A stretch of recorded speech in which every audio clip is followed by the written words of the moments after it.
கிறிஸ்துவுக்குள் பிரியமானவர்களே, கர்த்தரும் இரட்சகருமாய் இயேசு நீடிய நாமத்தினாலே உங்கள் யாவருக்கும் என் அன்பின் வாழ்த்துக்களை தெரிவித்துக் கொள்கிறேன்.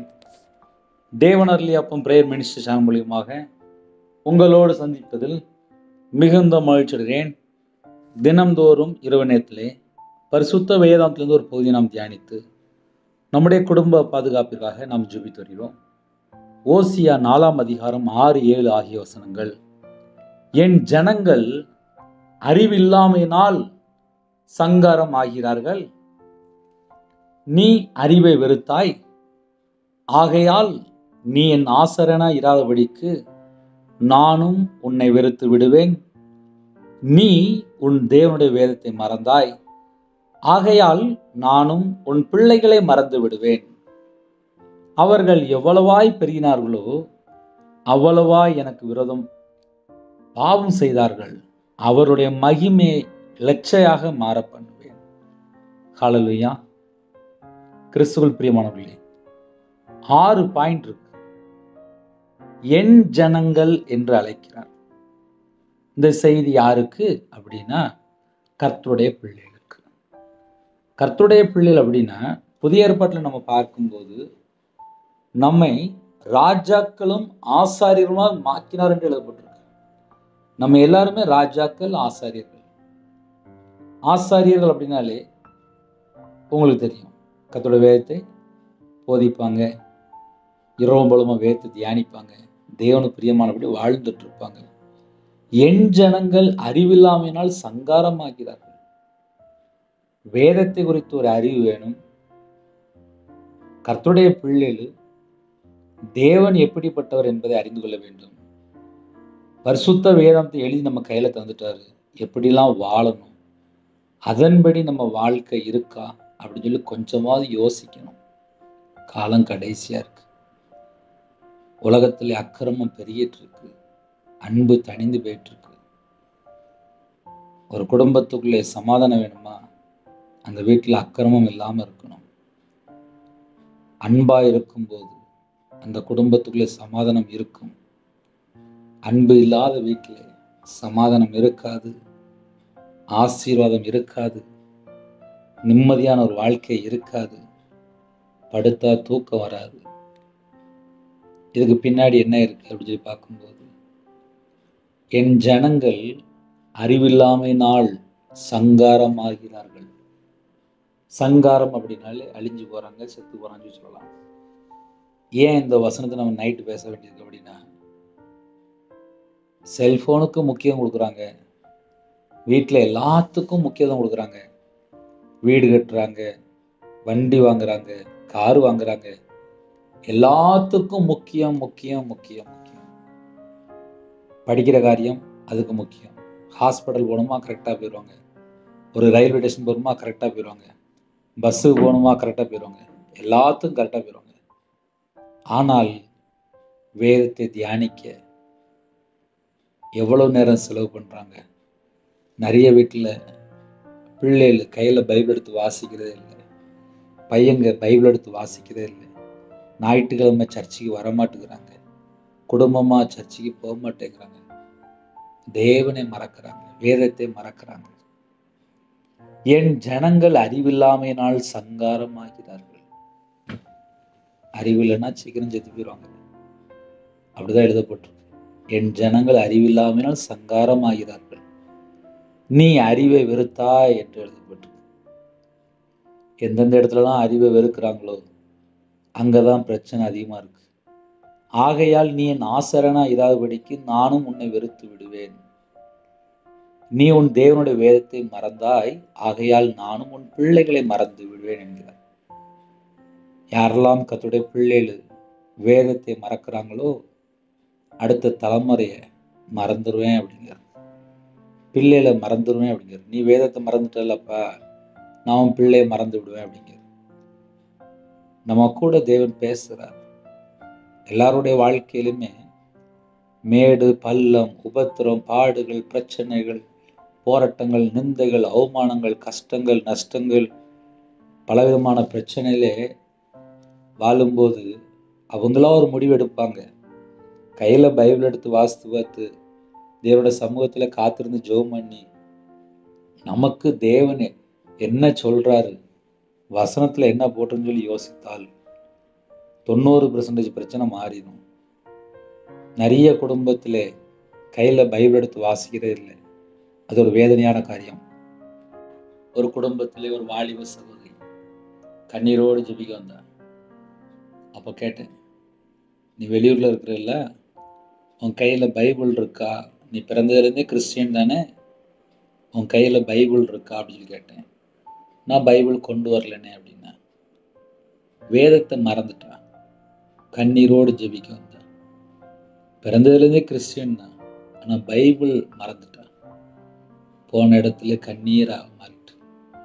காரணம் என்ன? வேதத்தை கையில் கொண்டு போறதில்லை, கையில் பைபிள் எடுக்கிறது இல்லை.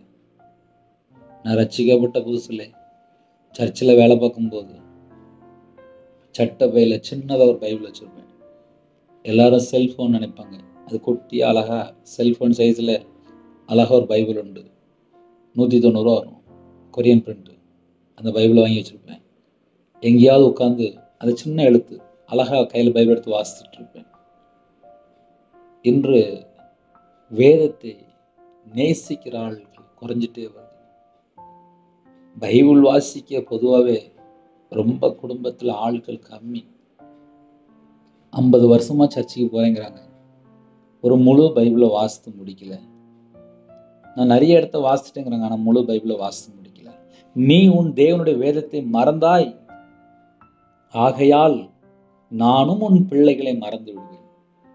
நிறைய குடும்பத்திலே ஒரு பெரிய கேள்வி உண்டு, என் வீட்டிலேயே எனக்கு இந்த பிரச்சனை, என் குடும்பத்திலேயே எனக்கு இந்த பிரச்சனை, என் பையனுடைய வாழ்க்கையிலேயே எனக்கு இந்த பிரச்சனை, என் பிள்ளைக்கு கல்யாணம் முடிஞ்சு போனதுக்கப்புறம் ஏன் அந்த பிரச்சனை இந்த பிரச்சனை சொல்லி உட்காந்து ஒரு பெரிய பெரிய ஒரு சயின்டிஸ்ட் மாதிரி உட்காந்து யோசிச்சுட்டு இருப்பாங்க. ஆனால் அவங்க வாழ்க்கையில வேதத்துக்கு எந்த அளவுக்கு முக்கியத்துவம் கொடுத்துருக்காங்க. இப்ப நான் என்னை வச்சு நான் கணக்கு பண்ணி பார்க்க முடியும். நான் வியாபாரத்தில் இருக்கும்போது நஷ்டப்படும் போது மணிக்கணக்கா வேற ஒண்ணுமே செய்ய முடியாது. ஏன்னா நஷ்டம். வியாபாரத்தில் இருக்கிறேன், கடையில் இருக்கும்போது கையில் பைபிள் எடுத்து வாசித்துட்டு இருப்பேன். கண்ணீரோடு வாசிப்பேன், அழுதுகிட்டே இருப்பேன், ஐயோ நஷ்டமாயிட்டே அப்படின்னு சொல்லி. ஆனால் கையில் பைபிள் இருந்துச்சு. இன்று நம்ம வாழ்க்கையில் எவ்வளவு நேரம் நம்ம கையில் பைபிள் எடுத்து வாசிக்கிறோம்? நீ உன் தேவனுடைய வேதத்தை மறந்தாய், ஆகையால் நானும் உன் பிள்ளைகளை மறந்து விடுவேன் என்று எழுதப்பட்டிருக்கு. அவர்கள் எவ்வளவாய் பெருகினார்களோ அவ்வளவாய் எனக்கு விரோதமாய் பாவம் செய்தார்கள் என்று எழுதப்பட்டிருக்கு. தேவன் ஆசீர்வதிக்கிறார். ஒரு எக்ஸாம்பிள் தான் சொல்றேனே, ஒண்ணுமே இல்லாம இருப்பாங்க, என்னை ஆசீர்வதிங்கப்பா அப்படின்னு சொல்லி கேட்பாங்க. உடனே என் பிள்ளைகள் கேட்குறாங்க அப்படின்னு சொல்லி தேவன் ஆசீர்வதிப்பார். ஒரு சின்ன வண்டி வாங்கணும்பாங்க, தேவன் தருவார்.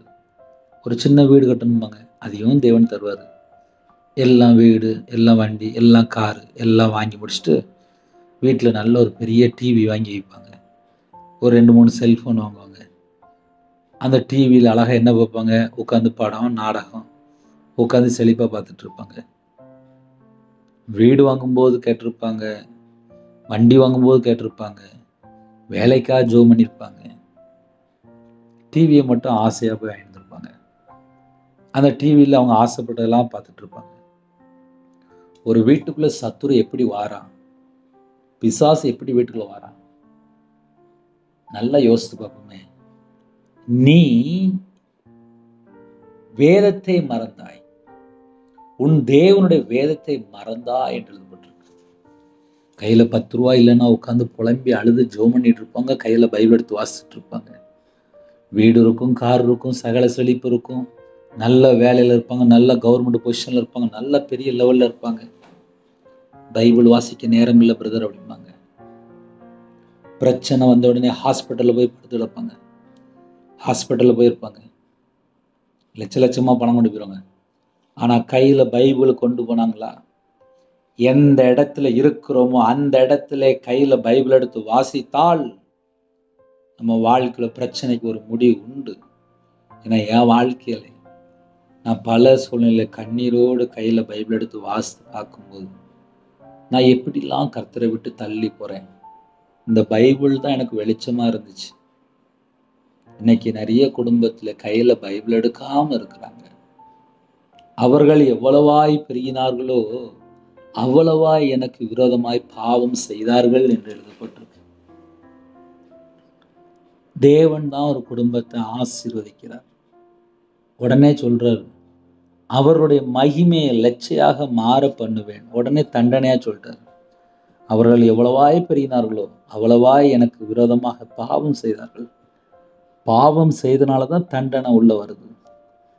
அவர்களுடைய மகிமையை லட்சையாக மாற பண்ணுவேன். மகிமை போனதுக்கு அப்புறம் அவமானம், நிந்தை எல்லாம் உள்ள வந்துடும். தண்டனைக்குள்ள போயிருந்தாங்க. பாவம் செய்யும் போது தேவனுடைய மகிமை இழந்து போயிருந்தாங்க. இரவு நேரத்திலே இந்த வசனத்தை கேட்கும்போது நம்ம எப்படி தெரியுமா யோசிச்சு பார்க்கலாம், என் வாழ்க்கையில ஏதாவது குறை இருக்காப்பா, அப்படிதான் நம்ம யோசித்து பார்க்கணும். ஏன்னா எல்லா வசனமும் வாக்கு தத்தம் சொல்லிட்டு உடனே டக்கு டக்குன்னு ஆமேன்னு போட முடியாது. ஒரு சில வசனம் நம்ம தியானிக்கும் போது என் வாழ்க்கையில ஏதாவது குறை இருக்கா அப்படி நம்ம செக் பண்ணி பார்த்து பழகணும். நைட் நேரத்தில் செல்ஃபோனில் சார்ஜ் இல்லைன்னா செக் பண்ணி பார்க்குறீங்க. வீட்டுக்குள்ள வந்தோடனே பால் இருக்கா, சமையலுக்கு அரிசி இருக்கா, ஜாமான் இருக்கா, நாளைக்கு சர்ச்சுக்கு போகணும், எல்லாமே நம்ம செக் பண்ணி பார்க்குறோம்ல. நீ உன் தேவனுடைய வேதத்தை மறந்தாய் அப்படின்னு சொல்லி ஒரு கேள்வி. அப்போ இந்த கேள்விக்கு நம்ம என்ன யோசித்து பார்க்கணும் அப்படின்னா, அப்பா நான் வேதத்தை நேசிக்கிறோம்லப்பா, நான் வேதத்தை வாசிக்கிறோம்லப்பா, நீங்கள் என் பிள்ளைய பத்திரமா பார்த்துக்கிடுங்களாப்பா, நான் எந்த ஒரு பாவம் செய்ய மாட்டேன்ப்பா, நான் உங்கள் மகிமை இழந்து போக மாட்டேன்ப்பா அப்படின்னு சொல்லி நம்ம அர்ப்பணிக்கணும். ஹல்லேலூயா. கண்களை மூடி நாம் ஜெபம் செய்வோம்.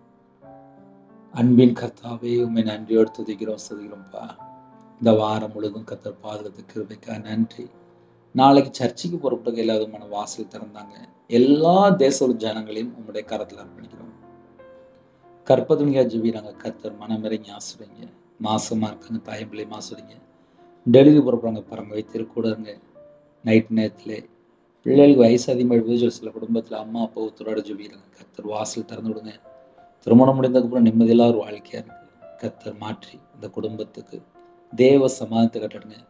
உங்களுடைய வார்த்தைக்கு நாங்கள் கீழ்ப்படியணும், கை கொள்ளணும், உங்களுடைய சத்தத்துக்கு செவி கொடுக்கணும். அந்த கிருபை தாங்க. ஜெபிக்கிற குடும்பம் கர்த்தராகிய நாமத்தினாலே ஆசீர்வதிக்கப்படட்டும். அதிகாலை வேளையில சர்ச்சைக்கு புறப்பட எங்களை பரிசுத்தப்படுத்தி அழைத்து கொண்டு போங்க. எங்களுடைய குறைகளை மன்னிங்க. இரவு நேரத்தில் இன்பமான தூக்கம் தாங்க. நாளை தினத்தில் உள்ள எல்லா காரியத்தையும் கர்த்தர் பொறுப்படுத்துங்க. நிறைய குடும்பத்தில் கடனில் இருக்கிறாங்க. அந்த கடனுக்கு ஒரு முடிவு கொண்டு வாங்க. ஹாஸ்பிட்டலில் படுத்த படுக்கையில் பலவீனத்தோடு எத்தனையோ இடத்துல இருக்கிறாங்க. அந்த குடும்பத்துக்கு தீர்காயுசு தாங்க. உங்களுடைய தழுமுழக்கிறதுனால தொட்டு சுகமாக்கி தாங்க. எல்லா தேச ஜனங்களையும் கற்று பொருட்படுத்துவாங்க. நைட் நேரத்தில் பஸ்ஸில் போகிறாங்க, காரில் போகிறாங்க, ட்ராவலில் இருக்காங்க. எல்லா குடும்பத்துக்கும் கர்த்தருடைய பாதுகாப்பு வேணும். நைட் நேரத்தில் வாலிப பிள்ளைகள், வாலிப பையங்க, கவர்மெண்ட் ஆஃபீஸர், இன்னுமாக எத்தனையோ இடத்துல டாக்டர், நர்ஸ் எல்லாரும் வேலை பார்க்குறாங்க. அவங்களுக்கு ஒரு விசேஷமான ஒரு பாதுகாப்பு தாங்க. நைட் நேரத்தில் விக்கிர வழிபாடில், மாந்திரியத்தில், பிள்ளி சுனியத்தில், ஏவலில், சில குடும்பத்தில் மதுபான அடிமை, போதை காரியங்கள், கஞ்சா பழக்கம், எத்தனை அடிமையில் இருக்கிறாங்களோ அந்த ஜனங்களை கர்த்தர் மீட்டெடுங்க. தேவனர்லி அப்போ பிரேயர் மினிஸ்டர் உங்களுடைய கரத்தில் அப்படின்னா ஜெபிக்கிற எல்லா குடும்பத்தையும் கர்த்தர் படுதுங்க. கர்த்தருடைய கரத்தினாலே தாழ்த்து விடும். துதிகான மகிமை எல்லாம் ஒவ்வொருவருக்கே செலுத்திடும். இயேசு கிறிஸ்துவின் பிதாவே, ஆமென். தேவனுக்கு மகிமையுண்டதாக. கர்த்தர் தாமே உங்களை உங்கள் குடும்பத்தின் சகல காரியத்தையும் சம்பூர்ணமாக திருப்தியாக ஆசீர்வதிப்பாராக. ஆமென். God bless you. Thanks for watching. Please subscribe our channel. Click the like and share. Click the bell. God bless you.